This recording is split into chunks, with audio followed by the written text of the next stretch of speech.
Good morning mga boys. Today is a cloudy morning and yesterday it was just a fine but changing ulit yung weather. So the strategy we have here is to administer a B complex to our game fowl chickens.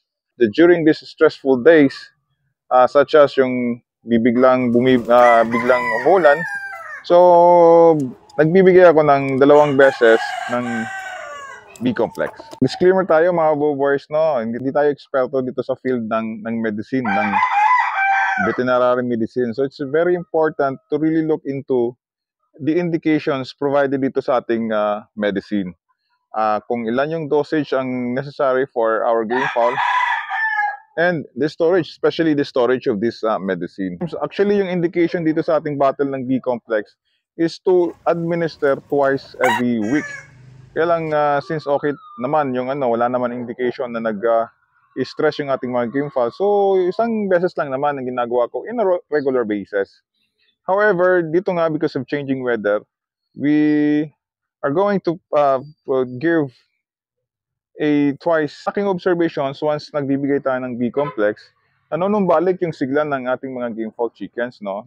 Nagiging mas active sila despite of the changing weather.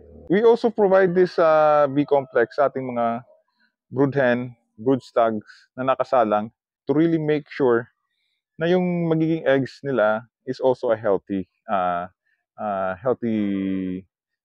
eggs. We usually do it before the feeding time. So early in the morning, kasi hahawakan yung ating mga chicken. Pag hinawakan mo, saka may laman na yung katawan nila, I think that could be a factor to cause an stress, additional stress for the chicken. So we do it before the feeding and then tuloy-tuloy na sila hanggang tapos yung feeding. So we're done with the B-complex administration mga boys, no?